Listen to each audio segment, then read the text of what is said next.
베다니에서 예수님을 위한 큰 잔치가 벌어졌습니다. 나병 환자 시몬의 집에서 벌어진 잔치였습니다. 시몬이라고 하는 사람은 나병 환자였는데 예수님의 은혜로 치료를 받았던 사람이었습니다. 그래서 예수님께 감사하여서 큰 잔치를 준비하였습니다. 그 자리에는 죽었다가 살아난 나사로도 함께 있었습니다. 그리고 마르다는 잔치를 준비하기 위해서 부지런히 음식을 만들고 있었고, 마리아는 예수님을 위해서 지극히 비싼 향유 나드 한 근을 예수님의 머리에 부어드렸고, 자기 머리털로 예수님의 발을 닦아드렸습니다. 당시에 부유한 사람들은 사방이 환하게 트인 정원에다가 분수와 화원을 만들어 놓는 것을 좋아했습니다. 날씨가 좋아지면 이 돈이 많은 사람들은 정원에서 식사를 하면서 가끔 유명하고 훌륭한 선생님들을 모셔다가 그들에게 귀한 지혜의 말을 들었습니다. 예수님은 바로 그러한 자리에 초청을 받으셨던 것입니다. 그리고 시몬은 그 예수님을 위해서 큰 잔치를 배설했고, 마리아가 거기서 예수님의 머리에 귀한 향유를 부어 드렸던 거죠. 팔레스타인 여자들은 목에다가 고도로 농축된 향수가 담긴 작은 병을 목에 걸고 다녔습니다. 값비싼 향유는 너무나 향이 좋았기 때문에 한 방울만 이렇게 뿌려도 온 주변이 아주 향이 너무나 좋은 그러한 것이었지만, 이 마리아라고 하는 여인은 그 한 방울도 남기지 않고 예수님 머리에 모든 것을 다 부어 드렸습니다. 성경은 그것의 값이 한 300데나리온이나 된다고 기록을 하고 있습니다. 300데나리온이면 한 사람이 하루에 노동해서 버는 돈이 한 데나리온이니까 요즘으로 하면 한 3천만 원 정도 되는 엄청나게 많은 그러한 값이 나가는 것이었습니다. 그리고 이 마리아라고 하는 여인은 향유를 예수님에게 부어드린 뒤에 그녀가 가지고 있던 그 작은 병을 깨뜨려 버렸습니다. 병을 다시 쓸 수도 있었는데 그걸 깨뜨려 버렸다고 하는 것은 이 병은 오직 당신만을 위해서 사용된 것입니다 라고 고백하면서 자기가 존경하는 사람을 더 높여드리는 표현이었습니다. 당시에 훌륭한 사람들을 자기 집으로 모셔서 초대를 하고 나면 그분들이 이렇게 마셨던 잔을 가지고 다시 쓰거나 닦지 않고 그냥 깨뜨려 버리는 풍습이 있었습니다. 이것은 당신만을 위해서 내가 특별하게 준비한 것입니다 라고 하는 그러한 신앙의 고백이었던 것입니다. 그런데 마리아는 그것도 부족하다고 생각해서 예수님의 발에 향유가 흘러내렸을 때 자기의 머리털로 주님의 발을 닦아드렸다고 성경은 기록하고 있습니다. 이 사건을 보고 제자들이 화가 났습니다. 마리아라고 하는 여인이 300데나리온 값이 나가는 향유를 예수님의 머리에 부어 놓았을 때 그 여자가 지나치게 낭비한다고 생각을 했습니다. 못마땅하게 여겼던 것입니다. 투덜거립니다. 그리고 마리아를 향해서 말합니다. 지금 도대체 무슨 짓을 하고 있는 것입니까? 그리고 예수님, 어떻게 저런 여자가 하는 어리석은 행동을 그냥 놔두고 계십니까? 이게 제자들의 속마음이었습니다. 그런데 그런 제자들의 마음을 대변하듯이 가룟 유다가 나서서 말했습니다. 향유를 허비하는 이유가 무엇입니까? 이 향유를 팔면 300데나리온이나 받을 수 있는데 이것을 팔아서 차라리 가난한 사람들에게 나눠주면 더 좋았을 것이다 라고 그렇게 말했습니다. 그의 말은 틀린 것이 아니었습니다. 그런데 예수님께서는 제자들의 말을 듣고 이렇게 말씀하셨습니다. 이 여자가 행한 것은 나의 장례를 준비하는 것이다. 예수님은 또 이렇게 말씀하셨습니다. 가난한 자들은 항상 너희와 함께 있다. 언제든지 너희가 가난한 자들을 돕기를 원하면 언제든지 할 수 있는 것이다. 그러나 지금은 이 여인이 나를 위해서 장례를 준비하는 것은 귀한 것이라고 말씀하셨고, 이 여인의 사랑의 행위를 복음이 전해지는 곳마다 널리 알리라고 말씀하셨습니다. 이것이 오늘의 이야기입니다. 오늘 본문에 나온 말씀을 통해서 함께 은혜를 나누고자 합니다. 오늘 본문의 안에는 여러 인물들이 등장합니다. 첫 번째, 나병 환자 시몬이라고 하는 사람이 있습니다. 시몬은 나병 환자였다가 예수님을 만나서 병을 고침받은 것이 틀림이 없습니다. 성경에는 시몬이 예수님에게 병을 고쳤다, 그런 기록은 없습니다. 그러나 그가 예수님을 만나 치료받은 것이 틀림없습니다. 왜냐하면 나병 환자는 그 병이 너무나 중했기 때문에 가족들과 함께 생활할 수 없었습니다. 동네에서도 살 수 없었습니다. 나병 환자들은 동네 밖에 먼 곳에 사람들이 찾지 않는 그런 동굴 같은 곳에 가서 따로 격리돼서 살았습니다. 먹을 것도 가족들이 하루에 한 차례씩 가져다 주어야 그들은 음식을 먹을 수 있었습니다. 누군가를 만나면 나는 나병 환자입니다, 내게 가까이 오지 마십시오 라고 소리를 질러야 되는 사람이었습니다. 그런데 그 나병 환자 시몬이 예수님을 잔치에 초대했다고 하는 건 그가 이미 예수님을 만나 주님의 은혜를 받고 나병을 치료받았다고 하는 것을 우리가 알 수 있는 것입니다. 그 시몬은 자기가 받은 은혜가 너무나 커서 너무나 감사해서 예수님을 위해서 온 힘을 다하여 아주 큰 잔치를 배설했던 것입니다. 그리고 나사로의 가족들과 동네 사람들을 그 잔치 자리에 초대하였던 거죠. 아마 이 시몬은 사람들에게 말했을 겁니다. 여러분, 저를 알고 계시죠? 저는 여러분과 함께 살던 시몬이라고 하는 자입니다. 여러분들이 저를 알고 있는 것처럼 저는 과거에 나병을 앓고 있었습니다. 여러분들이 저를 보고 더럽다고 흉하다고 저주받은 사람이라고 말하면서 저에게 손가락 바라던 사람이 바로 저입니다. 그런데 제가 어느 날 예수님을 만나서 그분의 놀라운 은혜를 입었고 그분의 말씀으로 내 병이 나았다라고 하는 주님의 말씀과 동시에 제 나병이 깨끗이 나음받았습니다. 보십시오, 내 피부가 깨끗해지지 않았습니까? 옛날에 제 모습이 아니고 제가 새 사람이 되지 않았습니까? 내가 너무나 그 은혜 감사해서 예수님을 위하여 큰 잔치를 베풀었는데, 여러분 오늘 여기서 마음껏 먹고 마시고 즐기십시오. 그리고 능력의 주님을 제가 모셨으니 그분의 말씀을 듣고 여러분들 은혜 받으시고, 그분을 통해서 여러분 질병이 있으면 치료받으시고, 마음이 답답하면 은혜를 받아 새로운 인생을 살아가기를 원한다고 시몬이 그렇게 말했을 것입니다. 하나님의 은혜를 받은 시몬이 주님 앞에 보답하고 감사하는 존귀한 믿음이 있었던 것입니다. 하나님 앞에 받은 은혜가 있으면 주님 앞에 여러분들이 큰 잔치를 배설하듯이 주님 앞에 크게 헌신하고 희생하고 그분을 사랑하는 삶의 표현을 하며 살아가시기를 축복합니다. 두 번째, 성경에 나사로라고 하는 인물이 나옵니다. 나사로는 성경에 보니까 예수와 함께 앉은 자 중에 있더라, 이렇게 기록되어 있습니다. 나사로는 죽어서 무덤에 묻혔던 사람이었습니다. 어느 날 나사로가 심한 병에 걸려 죽을 상황이 되자 마르다와 마리아가 사람들을 예수님에게 급하게 보냈습니다. 예수님에게 가서 말합니다. 예수님, 나사로가 죽게 되었습니다. 주님이 사랑하는 형제가 아닙니까? 예수님이 빨리 오셔서 이 아이를 살려주면 고맙겠습니다 라고 부탁을 했습니다. 그런데 다른 때 같으면 예수님께서 금방 발걸음을 떼셔서 그러한 환자들을 찾아가셨을 텐데 그날만큼은 주님이 그렇게 하지 않았습니다. 예수님은 그 이야기를 듣고도 그 동네에서 이틀이나 더 유하셨다라고 성경은 기록하고 있습니다.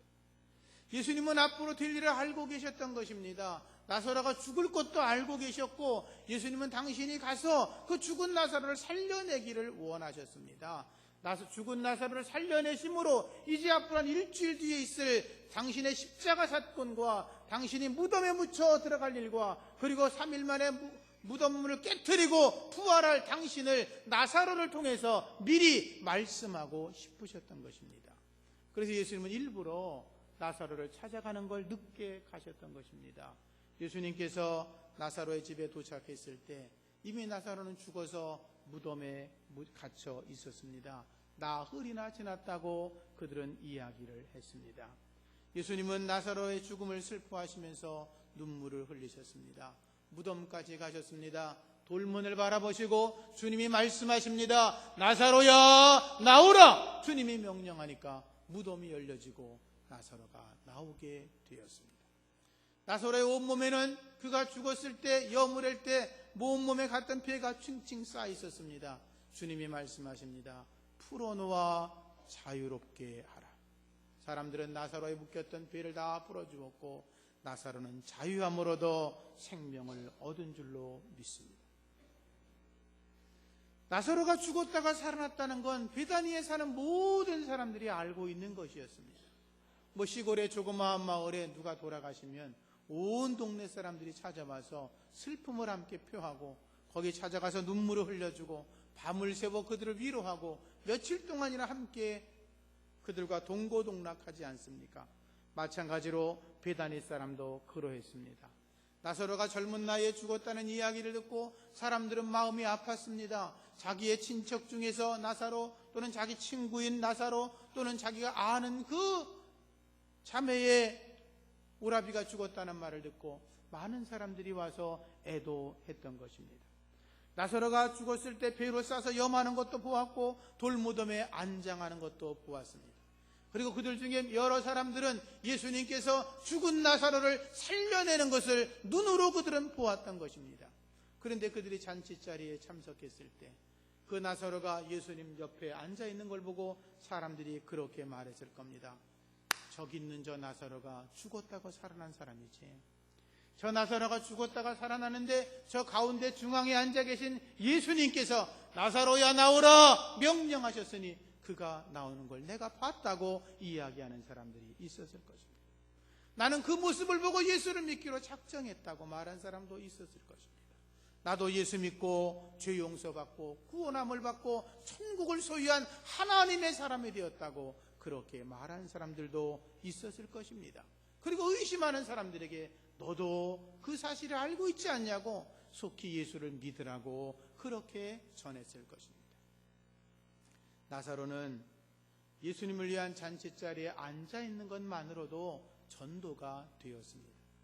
사람들이 그 나사로를 볼 때 그들은 나도 예수를 믿어야 주님의 은혜를 입어야 나도 나사로처럼 죽어도 다시 살아난다고 하는 그런 생각을 하고 주님을 믿은 자들이 그들 가운데 많이 있었을 것입니다.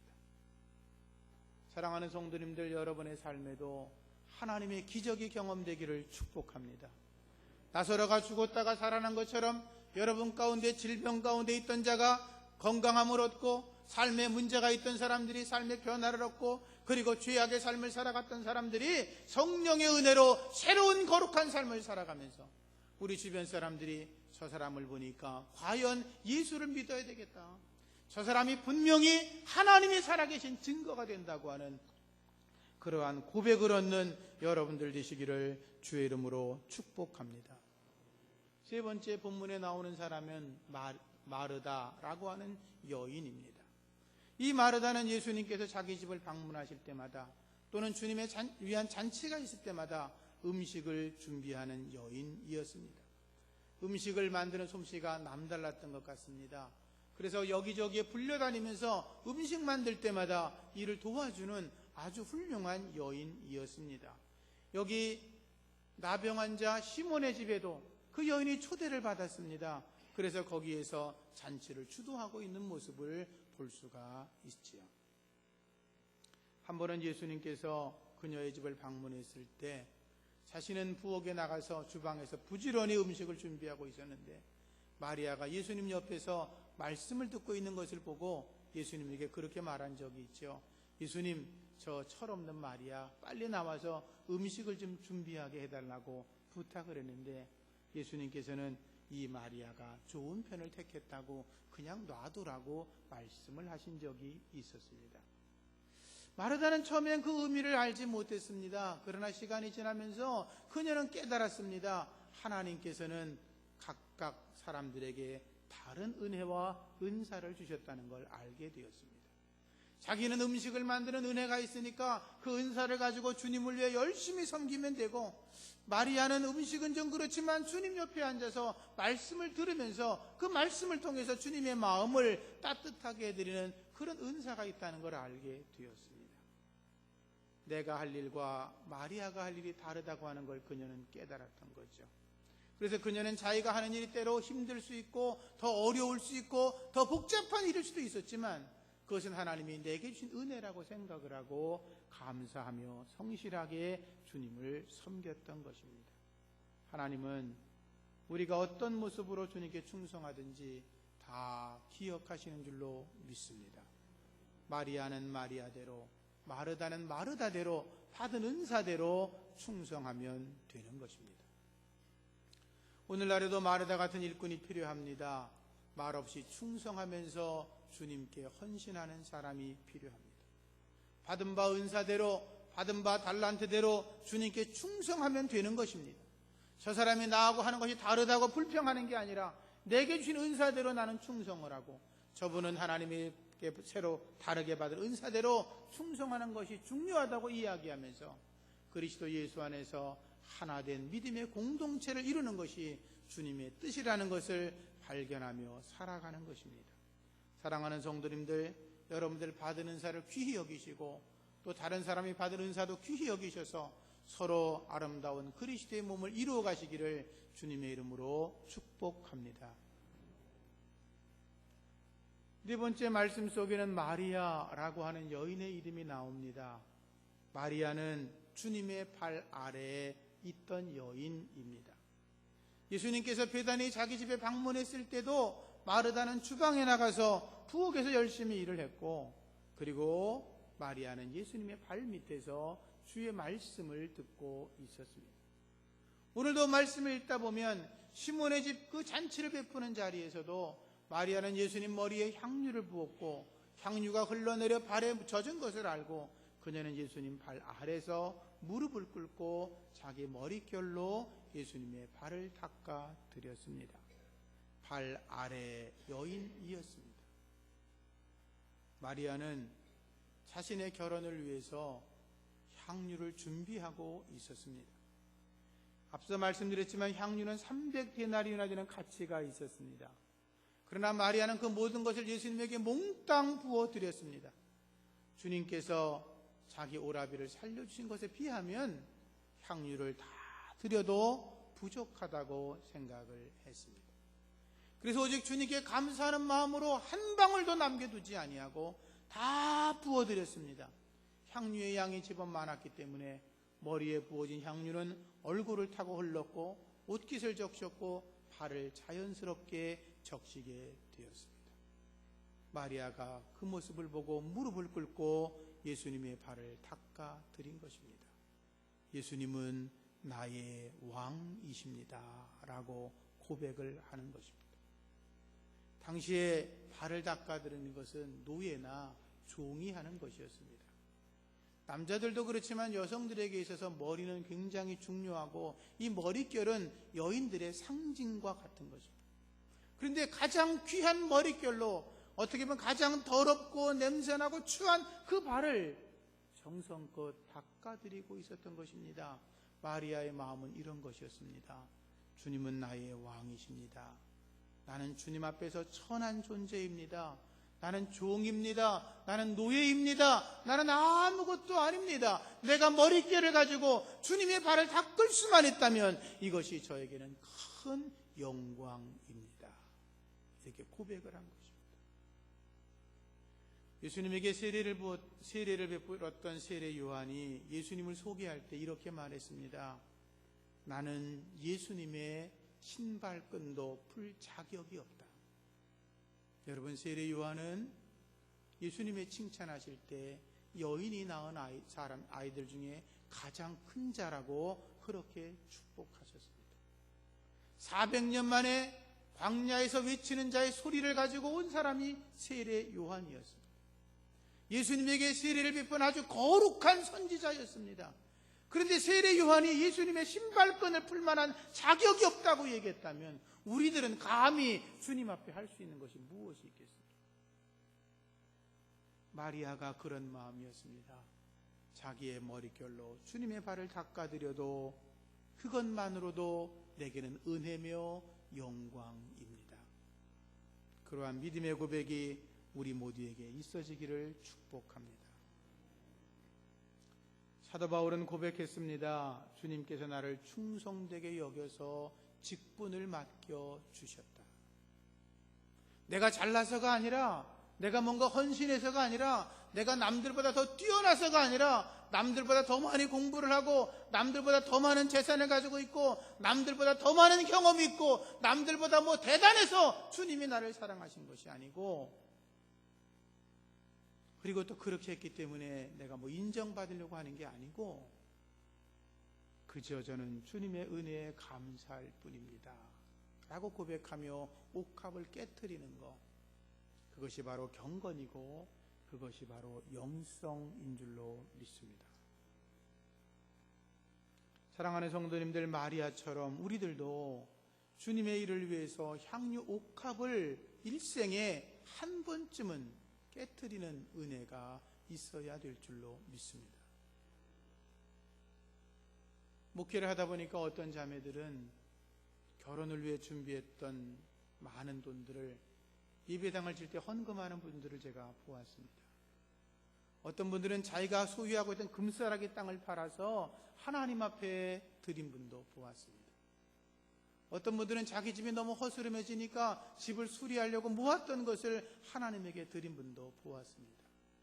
어떤 분은 드릴 게 없으니까 자기 생활하는 게 폐지를 주어서 생활하시는 것인데 그 모은 것을 몇 년 동안 하나님 앞에 예물로 드리는 것을 보았습니다. 또 어떤 분들은 자기들 잔치에 쓸 그러한 것들을 모아 하나님 앞에 드리는 분들도 보았습니다. 자신의 옥합을 깨트린 거죠. 우리들도 옥합을 깨트리는 그러한 믿음이 있어지기를 축복합니다. 저도 물론 마찬가지죠. 하나님의 나라를 위해서, 주님의 거룩한 선교 사역을 위해서, 하나님의 교회 건축을 위해서, 또한 주님이 기뻐하시는 사람들을 길러내는 장학사업을 위해서 여러분들의 옥합을 깨트릴 수 있는 그러한 은혜가 있어지기를 축복합니다. 오늘 본문에 나오는 또 하나의 사람이 있습니다. 그가 가룟 유다입니다. 가룟 유다는 말했습니다. 이 향유를 어찌하여 300데나리온에 팔아서 가난한 사람들에게 주지 아니하였습니까? 라고 마리아에게 따집니다. 다른 제자들도 비슷한 생각을 가지고 있었습니다. 가룟 유다의 말을 들으면, 얼핏 들으면 굉장히 훌륭한 말입니다. 사회에 정의가 있고 사회복지에 관심이 있고, 그리고 가난한 사람들을 돕고 어려운 사람들을 이해하고, 어떻게 보면 민중의 대변자가 되어서 나서서 뭔가 대단한 일을 하고 있는 것처럼 보입니다. 사실 거기에 있었던 많은 가난한 사람들도 그렇게 생각했을 겁니다. 맞아? 예수님에게 향유를 부으려면 한 두세 방울만 부으면 되지, 뭘 그걸 다 드려? 얼마나 아까워. 저걸 그냥 팔아가지고 우리들한테 공짜로 나눠주면 얼마나 좋아. 그런데 가룟 유다의 말에는 잘못된 점들이 몇 가지 있습니다. 첫째는, 가룟 유다는 예수님을 향한 사랑의 행위를 돈으로 계산했다는 것입니다. 여러분, 사랑은 돈으로 계산할 수 없습니다. 부모가 자식을 사랑하는 마음이 있습니다.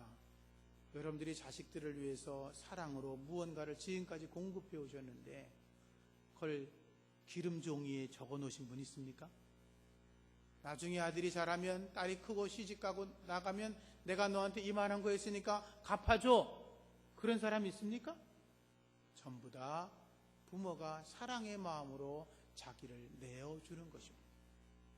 부모의 사랑의 마음은 내 심장을 내어줄지라도 내 자녀가 살아날 수 있으면 심장까지도 내어주는 것이 부모의 사랑입니다. 그렇다면 그것을 보고 사람들이 미련하다, 어리석다라고 말하겠습니까? 자녀가 몸이 아파서 내가 장기를 꺼내줄 수 있다면 여러분들은 다 그렇게 하실 겁니다. 사랑을 돈으로 계산할 수 없다라고 하는 것입니다. 두 번째는 동기가 불순했습니다. 가룟 유다의 말에 대해서 성경은 이렇게 증언하고 있습니다. 이렇게 말하면 가난한 자들을 생각함이 아니요 저는 도둑이라 돈깨를 맞고 거기 넣은 것을 훔쳐감이라 이렇게 말씀하고 있습니다. 요즘도 여러분 사회사업을 한다고 하면서 많은 사람들이 쓰지 않고 이렇게 기부하는 돈들을 가지고 그걸 훔쳐가지고 쓰는 사람들이 얼마든지 있습니다. 겉으로는 굉장히 사회사업가처럼 말하면서 겉으로는 거룩한 척하면서 뒤로는 모든 걸 악하게 자기의 배를 채우기 위해서 훔쳐내 쓰는 사람들이 얼마든지 우리 주변에 있습니다.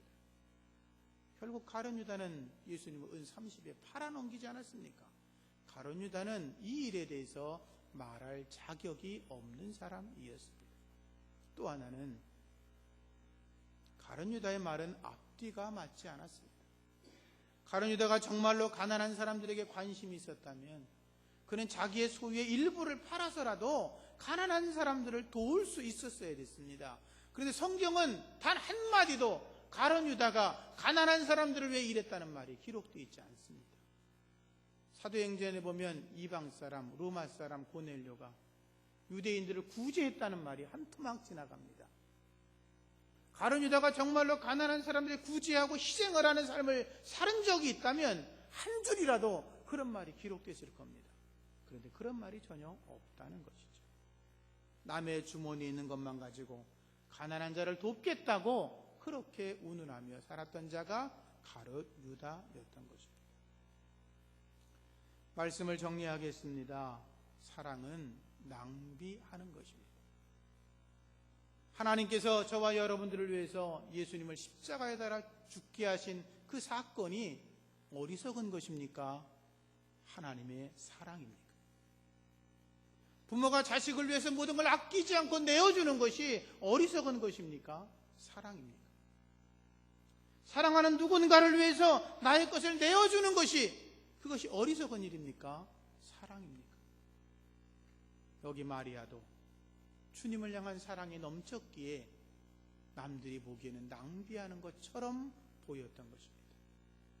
주님을 더 사랑할 수 있기를 주의 이름으로 축복합니다. 참된 사랑은 나를 포기하는 것입니다. 내 것을 내어주는 것입니다. 내 것을 잃어버리는 것입니다. 내 것을 손해보는 것입니다. 내 것을 바치는 것입니다. 그래서 사랑하는 아내에게 남자들이 져주는 겁니다. 사랑하니까. 예수님을 정말로 사랑하는 사람들은 예수님에게 무언가를 드리려고 살아갑니다. 예수님 때문에 무언가 손해를 봅니다. 예수님 때문에 하고 싶은 말을 하지 못합니다. 예수님 때문에 오해를 받고 때로는 고난과 고통을 받아도 참아냅니다. 예수님 때문에 피와 땀과 눈물을 흘립니다. 예수님 때문에 자기 주장을 하지 않고 어떨 땐 예수님 때문에 자기의 소유를 빼앗기기도 합니다. 왜? 예수님을 사랑하기 때문인 것입니다. 다윗을 보십시오. 다윗이 주님을 얼마나 사랑합니까? 주님의 성전 건축을 하나님이 허락하지 않았음에도 불구하고 자기의 모든 소유를 다 드리지 않습니까? 전쟁에 나가 승리의 전리품을 얻어오면 그것을 받으면 하나도 자기가 쓰지 않고 하나님에게 다 드리지 않습니까? 어리석은 것입니까? 주님을 사랑하는 것입니까? 마리아도 마찬가지였습니다. 자기의 옥합을 깨트려 드려도 주님을 향한 사랑에 보답하는 것에는 부족하다라고 생각을 했던 것입니다. 사랑에는 낭비가 따르고 손해가 따르는 것입니다. 또 그렇게 살아가는 것이 영성인 것입니다. 주님 앞에 거룩한 영성을 소유하시기를 축복합니다. 사실 우리 한국교회는 주님을 위해서 자기 몸을 찢어 순교했던 주기철 목사님 그분을 먹고 사는 겁니다. 사실 한국교회는 자기 아들이 공산당원에게 죽었지만 그를 양아들로 삼았던 손양한 목사님의 거룩한 사랑 때문에 우리가 먹고 사는 것입니다. 한국교회는 자기의 생명을 들여 복음을 지키고 믿음으로 굳세게 살아갔던 순교자 문중경 전도사님 같은 분들 때문에 먹고 사는 것입니다. 한국교회는 우리 믿음의 선진들 때문에 먹고 사는 것입니다. 그들이 순교하고 그들이 자기의 삶을 다 들여 희생하고 굶주림과 고통 속에서 하나님의 길을 일구었기 때문에 오늘 저와 여러분들이 편하게 예수 믿고 살아가는 줄로 믿습니다. 그래서 우리가 정신 차려야 되는 것입니다.